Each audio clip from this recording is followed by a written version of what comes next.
This meeting is being recorded.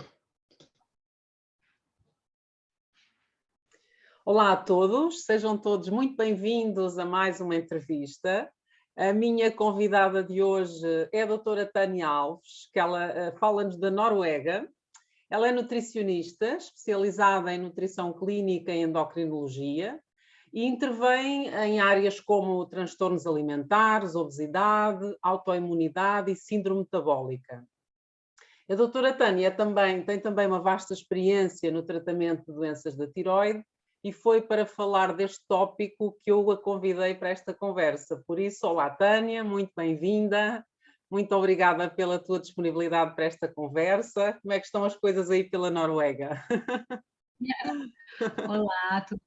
Muito obrigada pelo convite. Fico muito feliz em falar de tireoide, é um dos meus assuntos favoritos. Aqui na Noruega já está começando assim indícios de que teremos um verão. Ah, já tá bom! Já está com solzinho, agora já é noite, mas não temos noite, né? Só depois de 11 horas da noite que começa a escurecer por um breve período. Uhum. E aí já amanhece 4 horas da manhã. Incrível. E vamos.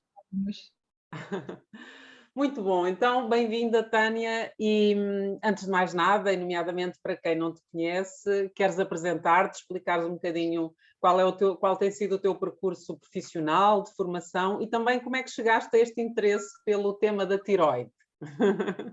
Pode ser? Vou tentar resumir aqui, porque Okay. é longa a história. Eu me formei em nutrição em 2007, janeiro de 2007, no Rio de Janeiro. E logo depois eu me mudei para a Noruega, 2 anos depois, e comecei aqui, né? Naquela época eu já escrevia, já fazia algumas coisas dentro da área de nutrição e já gostava muito de blog, de escrever, e tinha um blog nesse sentido. E aí a coisa um pouquinho se perdeu, né? Depois que a gente muda de país, a prioridade fica aprender um novo idioma e tal. E aqui eu deixei isso meio que engavetado e retornei com tudo alguns anos atrás, né? Sei lá, uns 6, 7 anos, voltei a me interessar mais ainda pelo tópico. Houveram aí demandas pessoais, eu me mudei para o Brasil e passei um tempo no Brasil, e aí o chamado para ser nutricionista voltou com tudo. Falei, então vou tentar, vou abraçar aqui de novo a nutrição. Eu já era estudante de engenharia, eu comecei a fazer engenharia aqui na Noruega, então eu tive que ser bem ousada, senão vamos voltar com tudo para a nutrição. E eu voltei e criei o site do Nutridados, e depois, posteriormente, eu criei o Instagram, que é hoje onde eu atuo hoje com mais força, é no Instagram, @Nutridados. E a minha história com tireoide começa em 2016, quando um membro direto da minha família teve o diagnóstico de câncer de tireoide. Então, ali eu comecei já a buscar mais informações, a querer entender mais sobre o assunto. 2017, eu comecei, eu vou ter que aprender mais sobre o assunto e entender o que acontece, como que eu vou ajudar esse ente querido e tudo mais. E foi ali que eu me dei conta, né, que tinha um mar ali de coisas que não tinham sido exploradas antes. Em 2018, eu recebo o meu diagnóstico de câncer de tireoide, e aí eu fiquei, né, eu senti mais na pele os sintomas do hipotiroidismo e a dificuldade de se conseguir um diagnóstico. Então, quando eu olho em retrospectiva, né, depois que eu passei a estudar mais sobre o assunto, a dominar o assunto, a entender os sintomas menos clássicos ou os menos divulgados, eu entendi, eu já vinha dentro desse quadro eu calculo desde 2011, que foi quando os meus níveis de colesterol começaram a alterar, quando eu comecei com um quadro de anemia, quadro de deficiência severa de vitamina D. Então veio tudo ali naquele ano, e ali eu não consegui o diagnóstico. E foi ali que começa também a minha jornada num estilo de vida mais saudável como um todo, né? Eu faço estratégia low carb desde o primeiro ano da faculdade, desde 2004, mais ou menos, 2003, se eu não me engano, que foi quando eu comecei. Eu li aquele livro The Soft Beach Diet e eu fiquei apaixonada, e ali eu já comecei a restringir, ter uma nova relação com os carboidratos. Então, eu fiz a faculdade todinha já com esse viés de ter essa informação. E aí, em 2011, a minha saúde começou a declinar muito. 2013 foi para o ralo, mais ou menos 2013, foi para o ralo mesmo de não aguentar mais. 2012, mais ou menos, 2012 para 2013, ali entre um ano e outro. E aí eu fui buscando respostas, né? Aí cortei o glúten, aí melhorava um tanto, mas não ficava 100%. Aí, peraí, tá faltando alguma coisa. Aí vai para a dieta cetogênica, aí melhora, fico ótima. Aí decaía de novo, né? A saúde, a qualidade de vida. Aí estuda mais um pouco, aí aprende sobre jejum intermitente. Aí, bum, aí fica ótimo, fica bem. Aí decai de novo. E foram esses altos e baixos até conseguir um diagnóstico de que realmente eu tinha um problema de tireoide, mas por conta desses altos e baixos foi que eu consegui juntar, né, coletar conhecimentos de diversas áreas, de diversas estratégias, então para mim foi muito positivo. Mas foi realmente em 2018 que eu comecei a estudar mais a fundo especificamente, né, já tinha no meu... na minha bagagem todas, né, essas experiências de dieta low carb, dieta cetogênica, jejum intermitente. Cheguei finalmente à dieta carnívora e comecei a estudar cada vez mais sobre tireoide. E aí eu vi como que era difícil realmente uma pessoa conseguir um diagnóstico. Realmente pode variar aí em torno de 7 anos. Parece que é um absurdo, né? Haja vista o quanto que a medicina já evoluiu. E eu fui percebendo, né, essas questões no diagnóstico, na relação médico-paciente ou profissional, qualquer outro profissional da saúde paciente, o quanto que essas pessoas não eram ouvidas, o quanto que suas queixas, suas dores não eram, né, eram minimizadas, não eram levadas a sério, é coisa da sua cabeça, isso eu ouvi muito. Então, eu passei realmente a estudar cada vez mais e me aprofundar mais por conta disso. E aí eu tive o diagnóstico também de câncer de tireoide, né? Em 2018 comecei o tratamento e foi bem ardiloso esse processo, né? De cura, de recobrar a vitalidade, a qualidade de vida, mas aconteceu. Então, desde 2019, 2020 aí já estou bem recuperada de todo esse processo, né? De não ter mais um órgão que é a tireoide, de entender sobre como ele funciona, como ele afeta, e aí entender um pouquinho de como que é necessário outras intervenções dentro de um tratamento de tireoide, né? Independente do problema que essa tireoide tenha, né? Então, eu identifiquei aí bastantes pontos que ainda precisam ser melhorados. Portanto, viveste em primeira mão uma das patologias da tireoide, não é? E, portanto, tens experiência não só como clínica, mas como, desde logo como paciente na vivência, não é? A tireoide é um órgão, enfim, cujo tamanho é inversamente proporcional à importância que tem, não é? Eu sigo o teu trabalho já há algum tempo e numa das entrevistas ou lives que vi tuas, tu dizias, todas as células do nosso corpo têm receptores para as hormonas, para os hormônios da tireoide. E não existe vida sem hormonas tiroidianas. Queres contar-nos qual é a importância desta glândula para a nossa saúde? O que é que ela produz assim tão benéfico? O que é que isso impacta na nossa saúde? Vou tentar passar aqui sinteticamente. Realmente não existe vida sem hormônios da tireoide, né? Sem tireoide existe vida, porque felizmente hoje em dia a gente já tem recursos de reposição hormonal. Então, é possível, né, a vida sem a tireoide, mas não sem os hormônios da tireoide, as hormonas, né? As hormonas. Então, quando a gente pensa na importância desse órgão, primeiramente, né, vida, compatibilidade com a vida. E virtualmente, praticamente todas as nossas células têm receptores para T3, que é a forma ativa do hormônio. Então, a gente toma, hoje a maioria das pessoas toma a forma inativa, ou pró-hormônio, que a gente chama pró-hormona, que é o T4.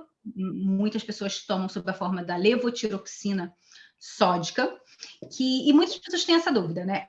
Esse hormônio, ele é bioidêntico e tudo mais? Não é um hormônio bioidêntico, mas é extremamente biocompatível. E ele não ser bioidêntico há também sua parte boa. Então, quando a gente tem um hormônio, tem vantagens, porque o hormônio bioidêntico, por exemplo, para quem tem hipotiroidismo por Hashimoto, né, que é a principal causa do hipotiroidismo, que é uma doença autoimune, o corpo ele pode ter essa resposta antigênica, ou seja, gerar anticorpos, ter uma resposta antigênica contra os hormônios naturais da tireoide. Então, muitos pacientes têm um controle muito melhor, por exemplo, com uma levotiroxina e com um outro tipo de reposição de T3 sintético, né?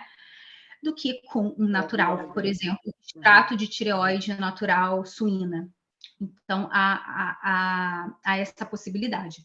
E aí, a tireoide, ela é o hormônio do metabolismo. É isso que a gente tem que ter em mente. Infelizmente, esse conceito ele não é tão difuso no Brasil. Aqui na Noruega, por exemplo, há uma associação que se chama Associação de Tireoide. E o nome é Stoffskifteforbundet. E isso, Stoffskifte, quer dizer, esse nome lindo, quer dizer metabolismo. Então, é a associação do metabolismo, porque se entende que a tireoide ela é o órgão central do metabolismo. E aí vocês vão me perguntar, né, o que é metabolismo? Eu ouço tanto falar de metabolismo, de síndrome metabólica, o meu metabolismo está lento, o meu metabolismo está mais acelerado e tudo mais, e parece que a gente está falando de um duende, né, de fadas, de trolls, e eu vou tentar resumir aqui um pouquinho. Bem, o metabolismo é esse conjunto de reações químicas com o objetivo final de produzir energia, né? E o nosso corpo utiliza a energia sob a forma de ATP e também produção de matéria orgânica, ou seja, produção de tecido, hormônios, músculo, pele, cabelo e tudo mais. Então, o metabolismo, ele funciona a partir de quê? Carboidrato, proteína e gordura, que são os alimentos que a gente vai encontrar nos alimentos. Então, é bem interessante. Então, o metabolismo, a gente tenta, né, resumir nesse conceito, né? Mas são diversas reações bioquímicas que estão acontecendo o tempo todo e que interagem entre si. Há uma sinergia entre elas, mas a gente vai sempre precisar ali do alimento como fonte de energia. Então, a gente sabe muito, né, disso, sobre essa questão energética. Então, quando a gente pega lá um rótulo, a gente vai ler lá quantas calorias tem. Então, tudo que diz respeito ao metabolismo diz também respeito à tireoide. Não só a tireoide, mas outros órgãos, outras glândulas, outros sistemas, né? Então, a gente tem um papel crucial do sistema digestivo, do sistema nervoso central. Então, é uma visão mais integrativa, né? Uma coisa conversando com a outra, um sistema conversando com o outro.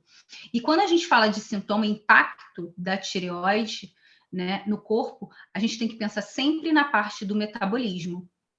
E também, né, que tem receptor para hormônio tireoidiano em praticamente todas as nossas células. Então, qualquer parte do nosso corpo pode ser afetada negativamente ou pelo excesso de hormônio, ou pela deficiência, pela falta de hormônio. E aí, quando há essa falta de hormônio, a gente vai chamar de hipotiroidismo ou de hipertiroidismo. Na Noruega, o jeito mais comum de pronunciar isso, de falar, a gente não usa muito. Hipertiroidismo, hipotiroidismo, é uma coisa assim mais científica, né? Para a gente aqui. Então, a gente fala, né, no coloquial, na língua não formal, né? A gente vai falar metabolismo baixo e metabolismo alto. É assim que a gente define. É uma definição interessante. E quando a gente vai pensar nessa questão da tireoide em relação ao metabolismo, a gente vai pensar sempre em velocidade. A velocidade que essas reações vão acontecer. Então, a tireoide ela é como se fosse uma glândula mestra e vai influenciar diretamente na velocidade dessas reações bioquímicas. Então, a gente pode falar, por isso que também há essa expressão metabolismo lento e um metabolismo rápido, acelerado, né? E o que a gente quer? Nenhum e nem outro. A gente quer o eutireoidismo, que é quando há esse equilíbrio. Então, é esse estado que a gente quer, as reações funcionando numa velocidade que não nos cause dano, que é esse eutiroidismo aí, que é esse equilíbrio dos hormônios tireoidianos. E aí a gente não está falando de equilíbrio do exame de sangue, tá, gente? A gente está falando do equilíbrio a nível de função a nível celular, né? E a nível macro, né? Como que está funcionando o seu corpo como um todo. Então, aqueles valores que a gente vê, né, no exame de sangue nem sempre reflete a sua realidade de sintomas e sinais ou do hiper ou do hipo.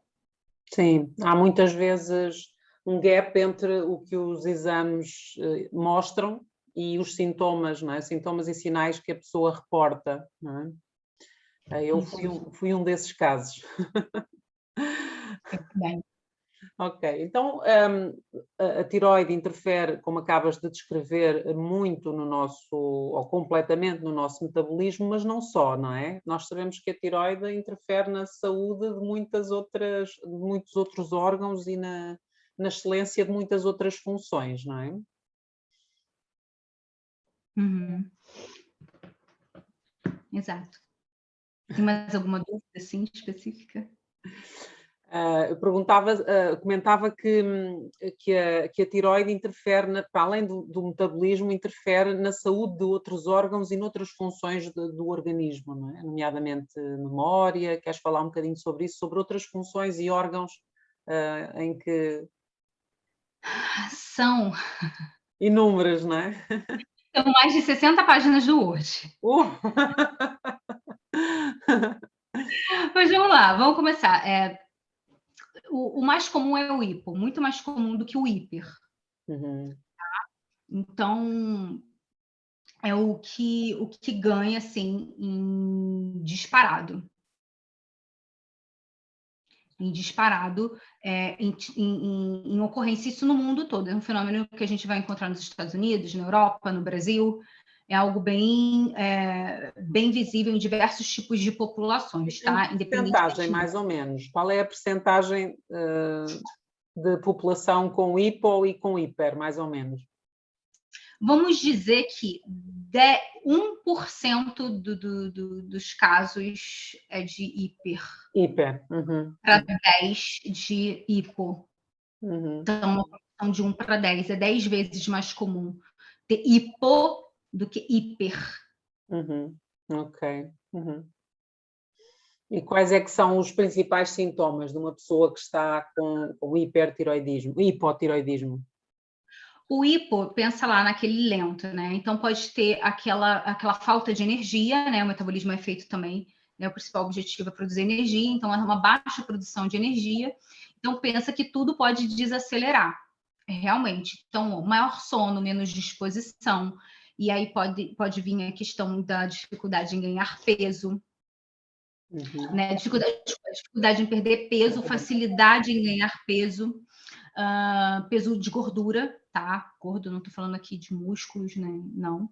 Né? Realmente de uma maneira negativa, indesejada. O indivíduo, ele às vezes até está se alimentando ok, mas ainda assim, para emagrecer, o esforço é muito grande, ou então ganha peso rapidamente, pode ter um ganho de peso abrupto, né? Se houver uma queda, né, repentina dos níveis de hormônios tiroidianos ou da ação dos mesmos, pode ser uma queda mais abrupta. Isso acontece, né? Acontece principalmente com pessoas como eu, né? Que fizeram a retirada da tireoide.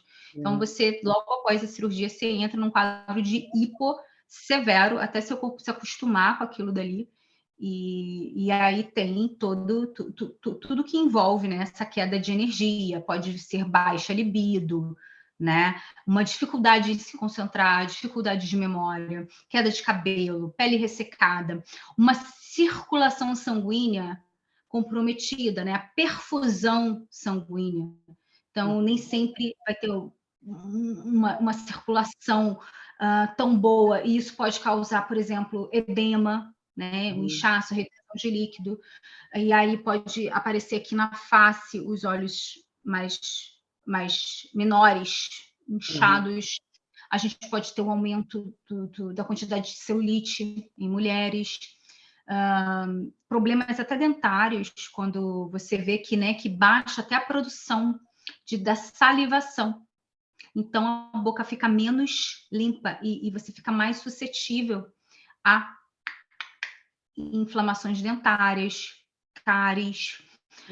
Pode ter problemas também com infecção de repetição, aqueles probleminhas que a gente chama, eu tô com a imunidade baixa, no geral, e problemas digestivos também. Imagina, tá tudo desacelerando, então a produção de ácido clorídrico, enzimas digestivas, ela também vai diminuindo. Então, a digestão pode ser comprometida, pode haver um quadro de constipação intestinal, ou seja, prisão de ventre, aquele intestino lento, e todos os problemas inerentes à disbiose, né? Porque o indivíduo ele vai entrar num quadro de desequilíbrio de microbioma intestinal.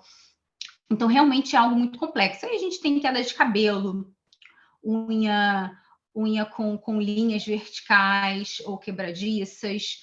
A gente vai ter, enfim, coração pode também pode apresentar também resistência à insulina, dislipidemia e baixos níveis de nutrientes, também geralmente bem acompanhados, né? Uma coisa meio que está combinada com a outra, principalmente níveis de ferritina, e por aí vai. A lista é realmente muito longa, tá? E a baixa temperatura, né? Lembra?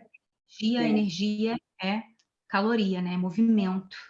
E é o movimento que faz a gente ter, que faz essa geração, vamos dizer assim, de energia, e baixa temperatura. Completamente sistémico, não é? Holístico, e que pode até, como eu sou da área da psicologia, pode até ser confundido muitas vezes com depressão, não é? Com um quadro de depressão, porque há muitos sintomas. Eu, inclusivamente, conheço pessoas que foram diagnosticadas com depressão, quando na realidade o que estavam era com um quadro de hipotiroidismo não diagnosticado, não é?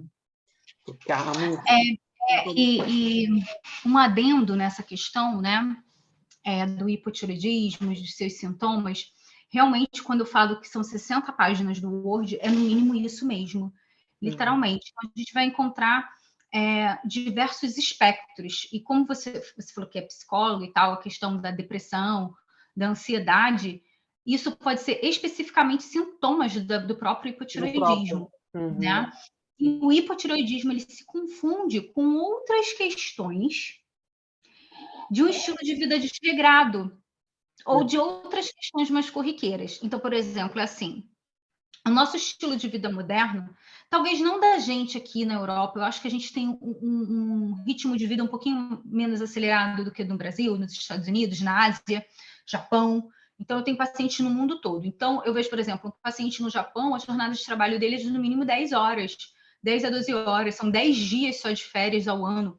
Então, é totalmente diferente, né? Então, muitas vezes essa pessoa, ela acha, né, que aquele cansaço dela, aquela fadiga, aquele desânimo, aquela baixa libido, às vezes até aquela depressão ou a ansiedade, né? Confunde ansiedade com estresse, confunde depressão com cansaço, com estafa, e isso a pessoa vai meio que colocando panos quentes, né? E vai pensando assim, não, é porque eu trabalho muito. Não, eu tô com dor de cabeça, mas é porque eu também não comi bem, mas eu não comi bem porque eu não tenho tempo para fazer minha própria comida.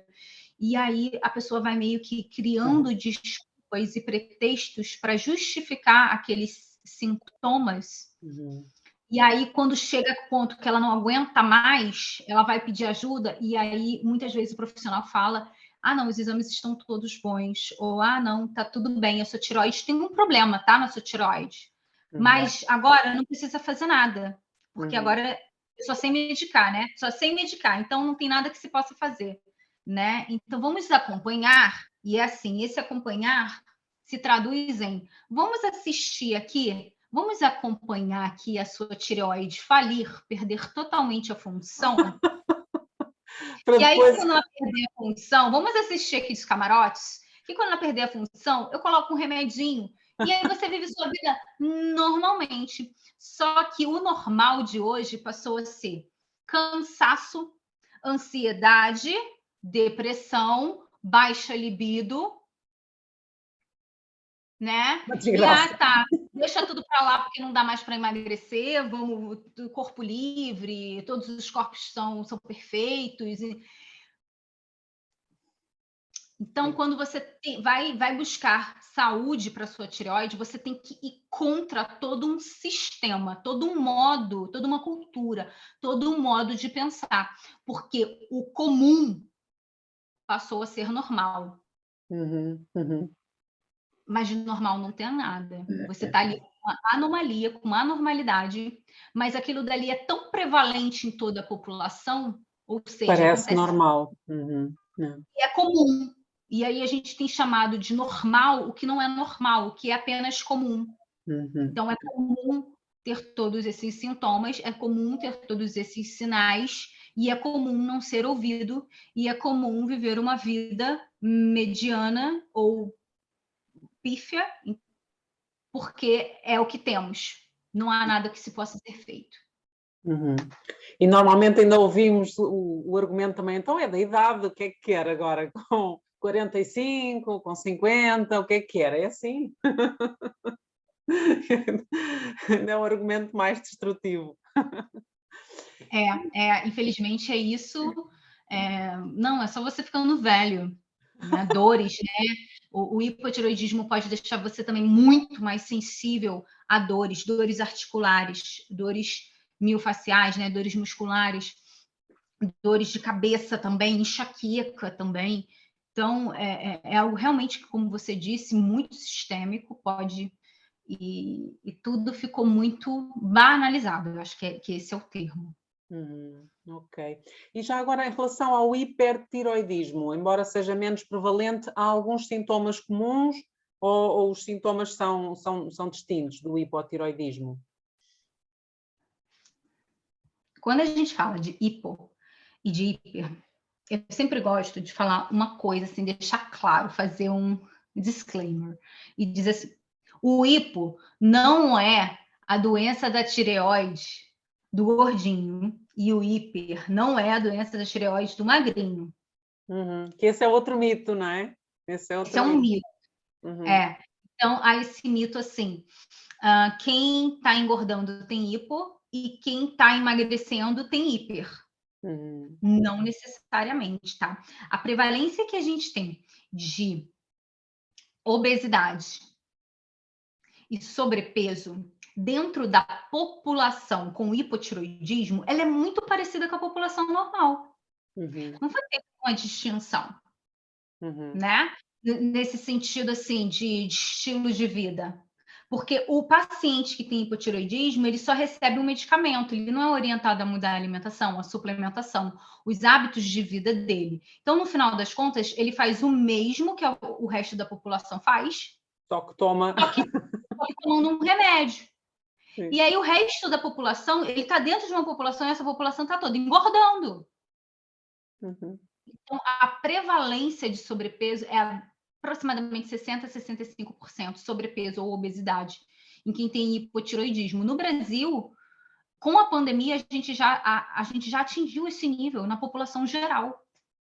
Então, é difícil a gente pegar assim, né, distinguir uma coisa da outra, mas sim há essa possibilidade com alguns indivíduos. Eu acho que não tem que ser o principal pensamento, tá? Mas há uma facilidade sim em ganhar peso, há uma dificuldade sim em perder peso extra, além que não é fácil, né, gente? Quem tem tendência a ser gordinho, emagrecer, é difícil emagrecer, ponto, e se manter magro. A gente sabe que é difícil para todo mundo. Para quem tem hipotiroidismo, esse desafio pode ser sim um pouquinho maior. Eu não consigo quantificar isso, tá? Porque tem essa questão, esses fatores de confusão, né? Então, se eu for pegar o meu consultório, a maioria das pessoas que eu atendo, mesmo com hipotiroidismo, conseguem emagrecer porque mudam realmente a alimentação, entram para um contexto alimentar muito mais interessante, tanto para a tireoide, que passa a funcionar melhor, né? E aí acaba emagrecendo pelos dois motivos, porque mudou a alimentação melhorou a tireoide, e por simplesmente ter melhorado a alimentação, mesmo sem necessariamente ter melhorado a função tireoidiana. Então, assim, no hipertireoidismo, há pessoas que vão engordar, sim, mesmo em crise de hiper. Eu tenho uma amiga, né, uma pessoa próxima a mim, que isso aconteceu. Então, né, e é assim, ela ficou surpresa com o diagnóstico dela, tá? Então, no hiper, há sim essa questão, essa maior possibilidade de acontecer o emagrecimento do que no hipo, sem dúvidas, tá? Mas pode acontecer também de ganho de peso, ponto, tá? E os outros E aí, no hipo, sintomas que tu referiste também se sobrepõem? Também são comuns? alguns são comuns. Por exemplo, ciclo menstrual desregular, mal-estar, o cansaço. Porque imagina tu tá num corpo ali o tempo todo acelerado, um corpo que é para bater assim, ó. Você tá assim, né? Isso cansa, isso causa. A gente não foi projetado para aguentar isso. Então, esse cansaço, essa sensação ruim de estafa, pode ser sim nos dois. Só que, por exemplo, no hipertireoidismo, tem a questão do sono fica com baixíssima qualidade. Então, tem essa coisa de acordar à noite, dificuldade em pegar no sono. Pessoas que já têm uma tendência a ter insônia entram num quadro realmente de insônia. Então, as pessoas acordam se sentindo muito mal. Tem também Por essa maior agitação psicomotora, a pessoa não consegue dormir tão profundamente. Aí tem a questão questões cardíacas, como, por exemplo, a taquicardia, né? A pressão alta pode acontecer. E aumento dos batimentos cardíacos basais. E no hipo pode acontecer o contrário, né? Pode acontecer a diminuição dos batimentos cardíacos basais, mas geralmente é acompanhado de uma alta pressão, aumento da pressão arterial. E aí você vai encontrar aumento da pressão arterial nos dois. Então, tem coisas que são parecidas nos dois, mas esse sentimento de que algo não está bem, de que está cansado, né? Então, por exemplo, no hiper também tem essa coisa da ansiedade, porque você está ali um indivíduo mais acelerado. Então, né? E no hipo a gente também pode encontrar isso, esse sentimento de ansiedade. Não necessariamente por a pessoa ter mais energia e estar ali de um lado para o outro, mas às vezes é o pensamento que está acelerado e o corpo não consegue acompanhar. E isso acaba exacerbando ali até o próprio quadro de ansiedade em si, porque fica se retroalimentando. Então, é bem complexa essa questão do hiper e do hipo, mas tem coisas, sim, que se sobrepõem, principalmente essa questão do mal-estar em si, uma dificuldade, né, de ter qualidade de vida, de sono. Muitas vezes no hiper pode também haver a queda na libido por conta de tantos sintomas, né? A parte reprodutiva, ela não é priorizada nesse contexto, né, onde tem tanta coisa fora do lugar. A libido, o apetite sexual, né, essa questão reprodutiva não é priorizada pelo nosso corpo. Pode ter ali as irregularidades menstruais, bem comum em mulheres. Em homens, pode ter baixa de testosterona nos dois quadros. Então, assim, é bem complexo. É bem ruim os dois. Então, não existe o hiper é o legal porque eu fico magrinho, bonitão, e o hipo é ruim porque eu fico gordinho e letárgico. Não necessariamente. Os dois são ruins, só que o hipertireoidismo, o controle é muito pior, porque eu não consigo tirar o hormônio do corpo. Sim. Então, a gente tem algumas medicações que conseguem melhorar isso, mas o controle é mais difícil, porque é mais fácil você repor algo no corpo do que você retirar. Claro. E não é preciso ter os sintomas todos para receber o diagnóstico. Nós podemos receber o diagnóstico com só uma parte dos sintomas, não é? Sim, é possível. Então, por exemplo, no caso de, por exemplo, Hashimoto, doença celíaca, só ter doença celíaca em si já pode ser um sintoma isolado. Então, antigamente, antes do surgimento dos exames, né, por exemplo, de TSH, de T4, o TSH veio primeiro, antes do T4. Naquela época, já era dado o diagnóstico só com algumas queixas, tá? E, por exemplo, dislipidemia, quando há aquele desequilíbrio ali no colesterol e nos triglicerídeos. Então, esse já era um critério de diagnóstico, ou baixa temperatura. Então, eles faziam assim, né? Era baixa temperatura, a questão do oxigênio, né? O quanto que está ali o metabolismo, se o metabolismo está acelerado ou deficitário. Então, eles conseguiam medir isso já bem início do século passado. Eles já conseguiam medir isso, e isso já fechava os critérios de diagnóstico. Okay. Hoje em dia, a maioria dos médicos no mundo, não acho que, não sei quem está assistindo, se está em Portugal, se está, sei lá, na Angola, se está no Brasil, ou se está assistindo de um outro país, não acha que isso é algo do seu sistema de saúde, que a gente vê isso em praticamente todos os sistemas de saúde. E aqui na Noruega, por a gente ter uma associação muito boa, muito militante, a gente conseguiu valores específicos de referência que não tem nada a ver com a referência do Brasil, que são maravilhosos, né? Então, o que a gente tem um valor de referência para quem toma hormônio, né? Para quem tem a reposição hormonal, e para quem não tem, para quem não toma nada. E aí são aqueles valores mesmo, não é aquele valor absurdo de até 5 de TSH. Que inclui pessoas doentes e pessoas saudáveis, não é? Não, então passou de 2 aqui, já tem um, Claro. Então a gente tem outros valores de referência, geralmente aqui os médicos pedem T3, T4 e TSH, T4 livre, T3 livre, já é comum, não é difícil pedir os exames de anticorpos.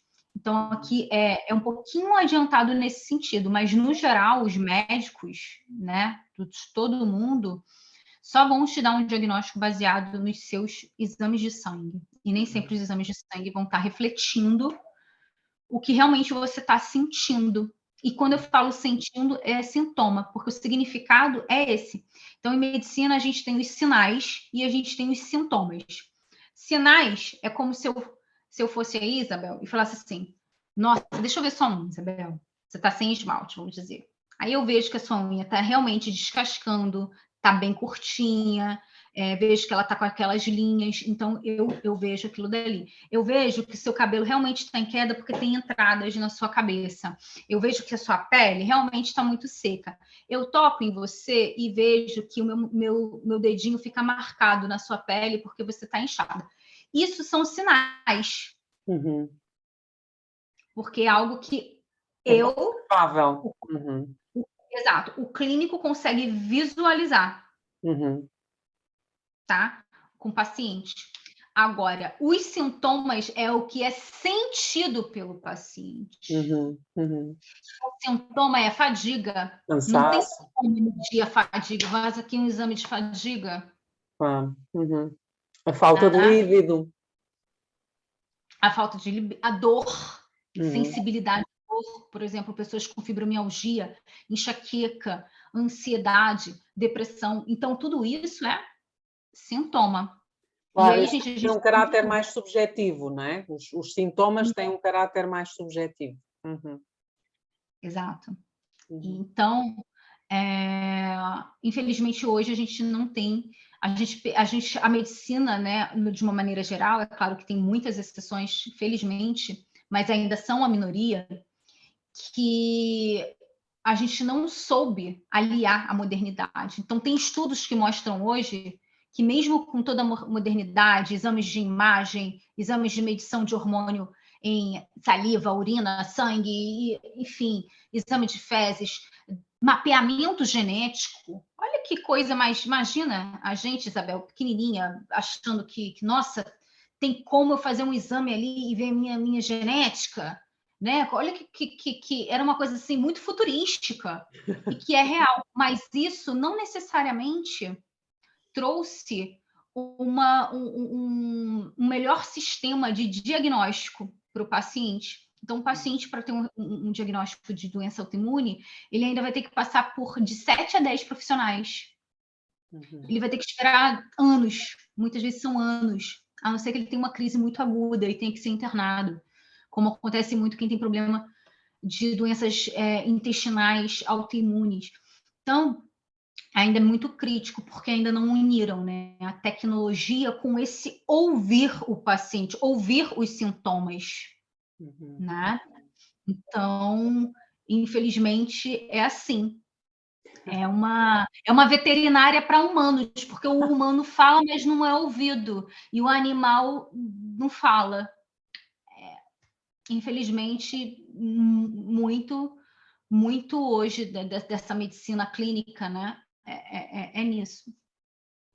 Há muito a fazer ainda nessa matéria, não é? Tem Olha, melhorado. sim, tem melhorado, felizmente.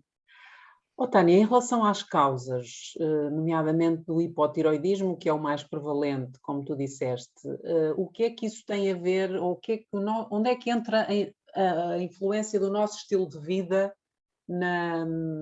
no hipotiroidismo? Quais são as causas que nós encontramos e onde é que entra aí a influência do nosso estilo de vida moderno? Vamos lá. É muito longa essa história. Vamos lá.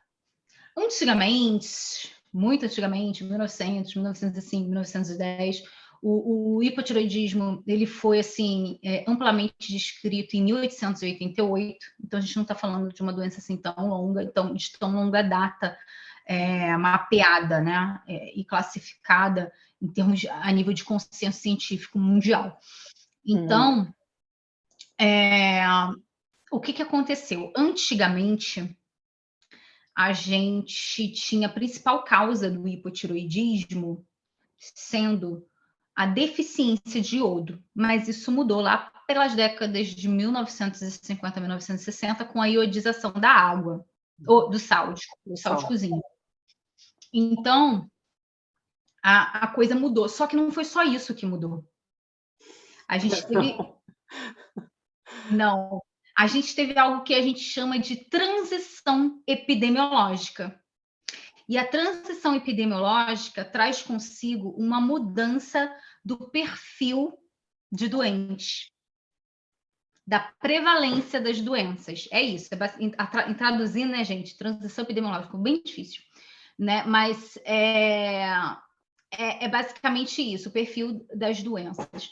Então, lá em 1900, 1905, 1910, as pessoas morriam muito jovens por doenças geralmente infecciosas, né? Gripe espanhola, enfim, tuberculose. Gente, era uma era que não tinha nem antibiótico. Então, a gente precisa entender que ali era totalmente diferente do que a gente tem hoje. Então, era muito difícil você encontrar uma pessoa idosa de 70 anos, 80 anos, né? Então, acho que até vem essa cultura, né, de dar mais atenção aos sábios, é porque eles eram sobreviventes, literalmente sobreviventes. Então, isso parou de acontecer. Então, o que acontece?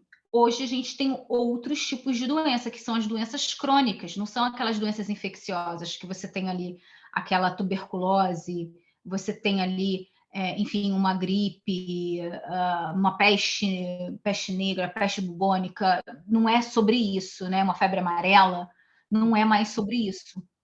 É sobre essas doenças que vão, de uma certa forma, né, ao longo do tempo sendo construídas.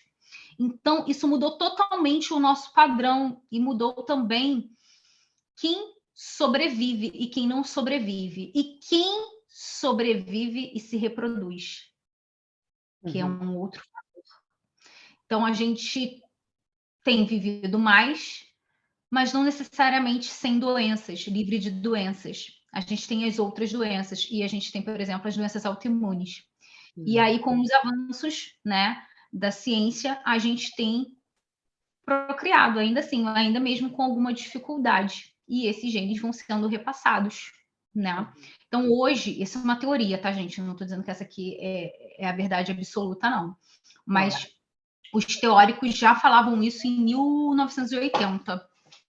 1980, 1975, já tinha literatura nesse sentido, especificamente quando se discutia a questão da prevalência do hipotiroidismo. Tá? Então, hoje a gente tem como causa predominante de hipotiroidismo a doença de Hashimoto ou tiroidite de Hashimoto, que é uma questão autoimune. E a gente sabe que a questão autoimune ela tem uma base genética. E depois disso a gente tem os gatilhos. Então a gente está num mundo moderno, né, com muitos gatilhos por todos os lados.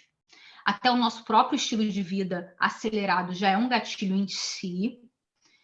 E a gente tem vivido mais e se reproduzido mais, né, do que, não no sentido em número, né, mas a gente não é que nem antigamente, que as mulheres morria, tipo assim, se fosse para ter algum problema, morria, sei lá, aos 3, 4 anos, 5 anos, tá? Sobreviveu, aí morria no primeiro parto.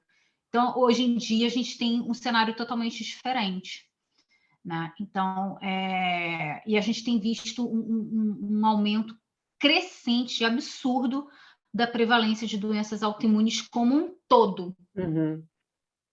E aí a gente tem vários fatores, né? E essa é uma das explicações, essa transição epidemiológica, né? Que temos sobrevivido mais, mesmo doentes, e mesmo doentes também conseguimos procriar, a gente consegue passar adiante aquele gene, né? Então, essa também é uma teoria. E é isso, né? Essa é a principal causa, autoimune. Se eu entendo bem, embora haja aí uma componente genética nesta tiroidite de Hashimoto, mas depois o nosso estilo de vida, nomeadamente o que nós comemos, é que faz disparar o gatilho, não é? É aquela metáfora da arma carregada versus a genética pode ser a arma, mas o estilo de vida é que dispara o gatilho, é isto? Ou não necessariamente? Eu não vejo exatamente assim, porque parece que é uma escolha, e quando na verdade não é escolha. Então, por exemplo, o gatilho pode ser uma infecção. A infecção não vai te matar, mas ela vai puxar o gatilho. Então, por exemplo, eu tinha genética já para doenças autoimunes. O que puxou o meu gatilho, aos 6 anos já ter o diagnóstico de vitiligo, foi uma coqueluche. E o povo que está assistindo aqui, acho que nem sabe o que é coqueluche. Mas é uma doença infecciosa que ela dura muitos meses. E aí você tem vários altos e baixos. Né? E compromete muito o sistema digestivo, porque tem muita tosse, aquela tosse causa vômito, e febre, e noites sem dormir. Então, nem sempre você consegue. Entendeu? Você não tem domínio sobre onde que é o gatilho. Se eu fosse fazer uma analogia, seria que a doença autoimune ela tem a base genética e o estilo de vida moderno é um campo minado. Com fatores que nós controlamos e outros que não controlamos, não é? Exato. Algumas minas a gente consegue visualizar ali, não vou pisar nela. Exato. Não sou muito boa com metáforas e analogias, não, mas eu acho que já que a gente está falando de armamento aqui, assim, né? Eu diria que seria isso. E tem coisas que não estão no nosso controle. Por exemplo, existem tipos de estresse que a gente não controla. Por exemplo, o luto. O luto pode ser um estressor. Estresse emocional. Hoje, por exemplo, no Hashimoto e na doença de Graves, que é uma doença autoimune que já causa o hipertireoidismo, a gente tem, por exemplo, pós-parto. Processo de pós-parto. E isso em si pode ser o gatilho. Então,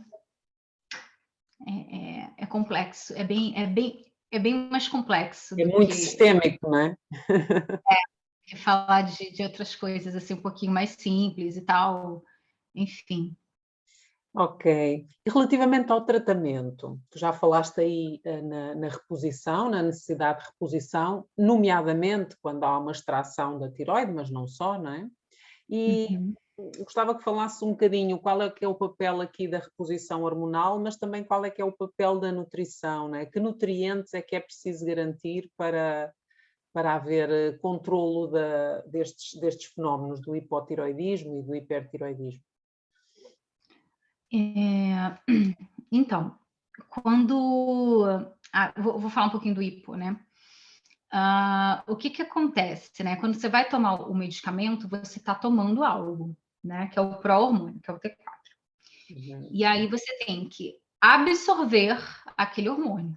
Primeiramente, antes de tudo, você tem que absorver o hormônio. Ele não vai simplesmente diluir ali e vai dar tudo certo. Queria que fosse assim, mas hoje, por enquanto, hoje em dia não é assim. Você tem que absorver através do sistema digestivo aquele comprimido. Depois você tem que converter T4 em T3. O nosso corpo tem enzimas para isso, para fazer esse trabalho. E acontece principalmente no fígado e no intestino. Essa conversão ela acontece também em alto grau também a nível cerebral. E depois de convertido esse hormônio, ele precisa ser reconhecido pela célula. Ele precisa de receptor. Esse receptor precisa estar funcionando.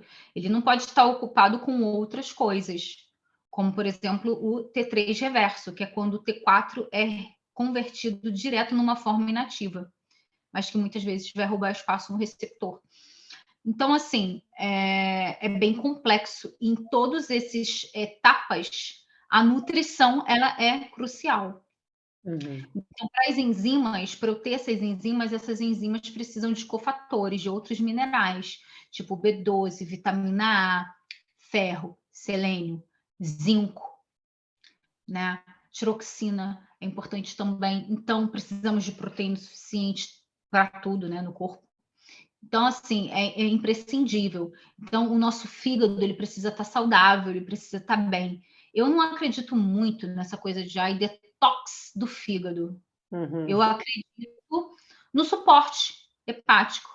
É ali a gente ajudando o fígado, ajuda a gente, né? E a gente ajuda muito já não atrapalhando, a gente já ajuda pra caramba. E muitas vezes a gente pode também dar um suporte hepático para quem tem uma questão ou outra com alguns suplementos. Essa também é uma possibilidade. E a gente também vai precisar deixar com que o sistema digestivo esteja trabalhando muito bem para que esse medicamento ele seja absorvido, e também 1/5 dessa conversão acontece a nível intestinal. Então, a gente vai precisar do intestino também para essa etapa. E para a etapa de absorver os nutrientes para servirem de cofatores para a conversão do T4 em T3 em outros lugares do corpo, sem ser o intestino, sem ser o intestino trabalhando assim, mas para as outras partes também. E o intestino, e eu falo intestino, eu quero dizer sistema todo gastrointestinal, ele é imprescindível para quem sofre de qualquer doença autoimune. Então, hoje as principais, né, doenças assim que a gente tem de tireoide é o câncer, é a doença de Graves e a doença de Hashimoto, né, que a gente conhece mais como tireoidite de Hashimoto, são as principais. E o Hashimoto e a Graves são autoimunes, e a gente precisa do nosso sistema imune funcionando bem. Quando ele não funciona, né, a autoimunidade é uma reação negativa, é um funcionamento indevido do nosso sistema imune. Então, a gente precisa muitas vezes regenerar essa função, né? Reabilitar esse sistema gastrointestinal para que essa resposta inadequada pare, que é o que a gente chama de remissão da doença autoimune. E isso vai envolver boa parte de alimentação, suplementação, mas também estilo de vida. Não tem como, né? O nosso intestino, as nossas bactérias, elas são sensíveis até a alterações circadianas, né?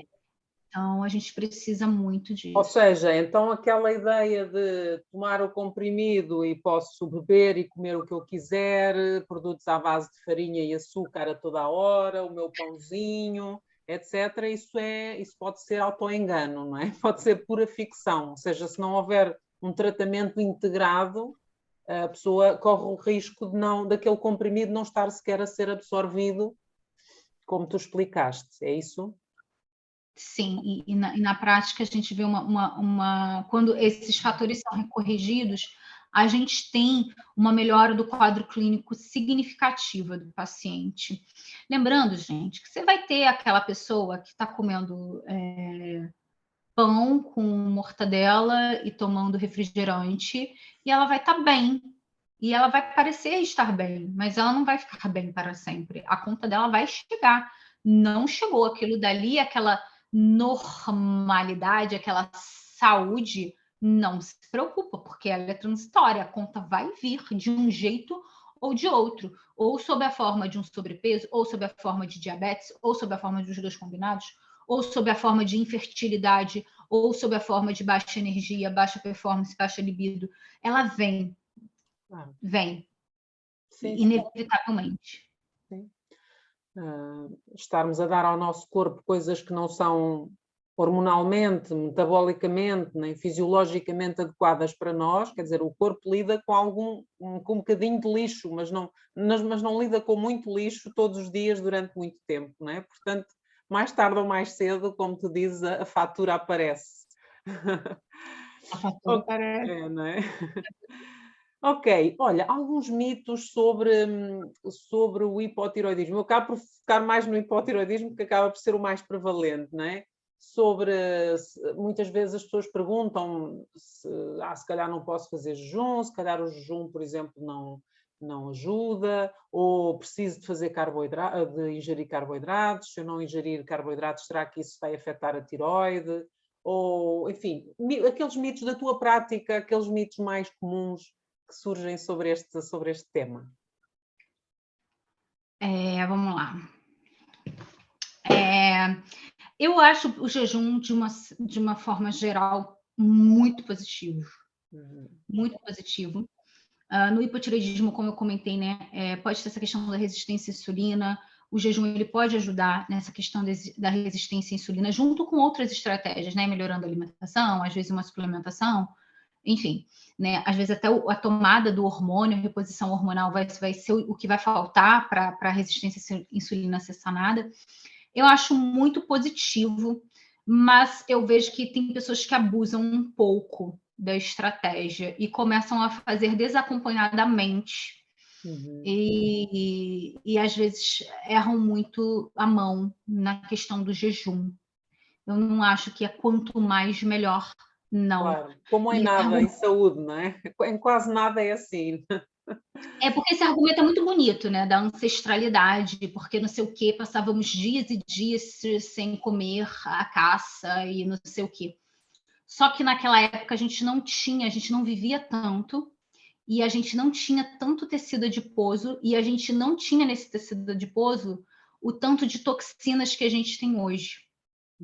Então, gordura é principalmente depósito de toxinas. Então, imagina você ficar ali, às vezes, você já está num quadro de doença autoimune descontrolada, onde até a própria comida que você come já é reconhecida, não necessariamente uma comida ruim, tá? Uma comida que é até ok, que a própria comida que você está comendo, ela está sendo reconhecida como um invasor. E aí você faz um jejum de alguns dias, e é claro que se for fazer dias de jejum, né, vai liberar, vai derreter aqueles depósitos de gordura, né? E ali vai ter toxina. Então, e esse é até o motivo principal de mal-estar durante o jejum longo. Então, assim, aí imagina, você já tem uma questão autoimune que está descompensada e tal. Então, eu não sou muito a favor desses jejuns mal, assim, né? Tem que ser muito bem calculado. Pode haver uma indicação, mas tem que ter uma junta que tenha, uma junta médica que tenha uma noção muito profunda, não de vender livro, vender curso, fazer live, não é só, infelizmente tem se tornado isso, mas principalmente de base, né, de conhecimento básico. E isso aqui que eu estou falando é conhecimento básico, é como eu falar que água é H2O, isso aqui é coisinha básica enfim. E a gente sabe que muito tempo de jejum pode desacelerar ainda mais o metabolismo, e isso faz total sentido. Só que isso é recobrado depois que você se alimenta, sim, claro, a gente sabe disso. Não é não é que se escangalha seu metabolismo. Não é uma coisa vitalícia, claro. Entende, né? É uma coisa ali provisória, você fica ali e tal, e depois ele upregulate. né? Ele regula para cima depois, conforme você volta. Mas tem toda essa questão das toxinas, tem várias questões que estão atreladas a isso. Isso tem que ser muito bem considerado quando a gente está falando, gente, de jejum de dias. O jejum intermitente normal, de 14, 16, Claro. 18 horas, bem tranquilo. Eu Até gosto 24, não é? Até 24 horas é bem tranquilo. Depende. Então depende de quê? Diz lá. Depende da fase da vida, principalmente mulheres em idade fértil, né? Tem períodos do mês que realmente não é tão... Pode ser até prejudicial fazer um jejum de 24 horas, né? Então, assim, tem toda uma questão de balanço hormonal que pode ser prejudicado de acordo com seu nível hormonal durante o ciclo, né? Então, preferencialmente, né? Às 16, 17, 18, 20 horas é para praticamente todo mundo. E aí, depois disso, é melhor você ter uma indicação individual para você. Às vezes pode ser interessante, né, fazer alguns de 24 por um tempo e depois ciclagens, enfim. Então, assim, vai muito a nível individual.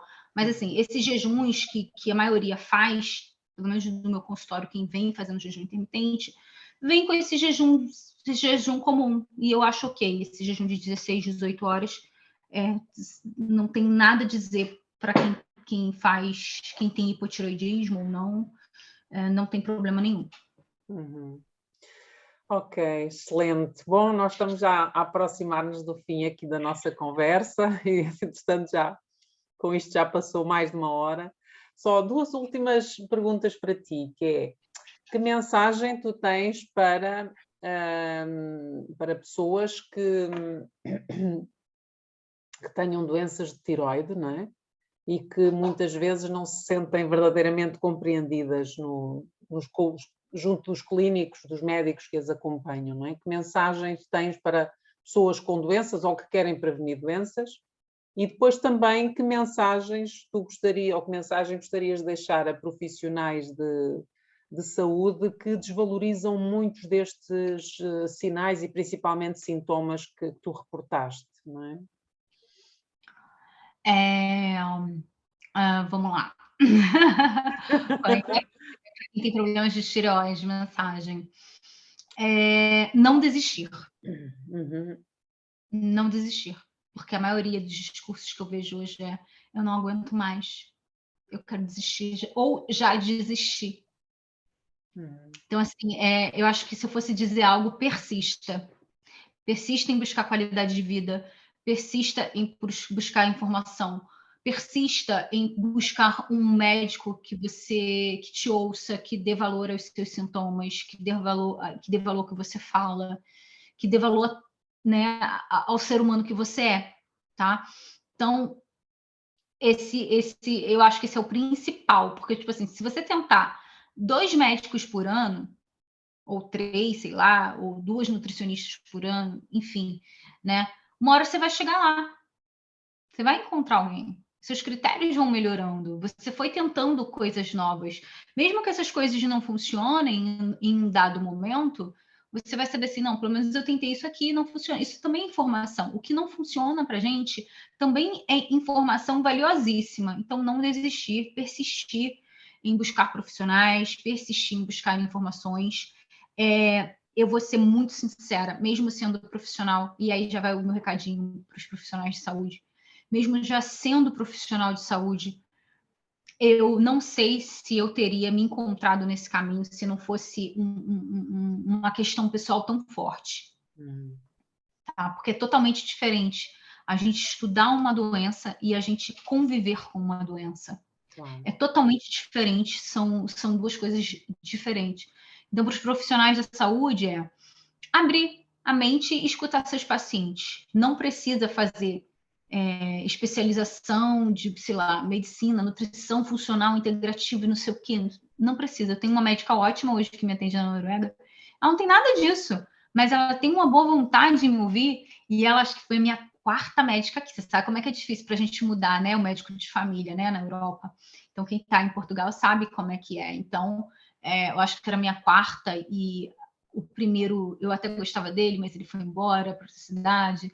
Aí veio uma que é bem doidinha. Aí eu fui para uma terceira que me maltratava, que não me ouvia, que falava que, nossa, só faltava, ai, você tá gorda, mas não tá tanto assim, não, para. Tipo assim, era. E aí eu encontrei essa que tem uma fila de espera enorme, eu não largo dela por nada nesse mundo, eu já tô com ela há quase 10 anos. E eu encontrei essa pessoa que não tem uma especialidade, que às vezes eu sei que muitos médicos hoje, muitos profissionais hoje estão presos a um sistema de ter que trabalhar muito e às vezes não tem tempo para se aprofundar, às vezes não tem grana para pagar aquela extensão, aquele curso, aquela pós-graduação, enfim, né? E eu entendo tudo isso e eu acho super válido também, são humanos também, todos. Então, assim, tirar um pouquinho mais de tempo para abrir a cabeça, pegar um livro ou outro para ler sobre o assunto, mas tendo a perspectiva do paciente, de ouvir o paciente realmente o que ele precisa e o que ele está reclamando, a dor do paciente, que não é coisa da cabeça. Ok, muito bem. Então, Tânia, olha, resta-me agradecer o teu tempo, a tua disponibilidade para esta conversa e quem sabe conversamos no outro dia sobre outro tema no qual tu és especialista também, obesidade, síndrome metabólica, transtornos alimentares. Pode ser muito interessante falarmos também de outros temas e partilharmos ideias. Tá bom? Sim, muito obrigada. Eu que agradeço a oportunidade. Diz-me só uma coisa, queres deixar os teus contactos para alguém que te queira seguir? Tu no início da nossa conversa referiste em passão o teu site e a tua conta de Instagram e também se alguém quiser consultar contigo, eu creio que tu fazes consultas online, como é que as pessoas te podem encontrar? Sim, é só ir no meu site nutridados.com, www.nutridados.com e no Instagram, @nutridados, que lá você vai encontrar lá no link lá todas as minhas informações, curso, consulta online e outros conteúdos. Ok, perfeito. Muitíssimo obrigada mais uma vez e até uma próxima. Beijinhos.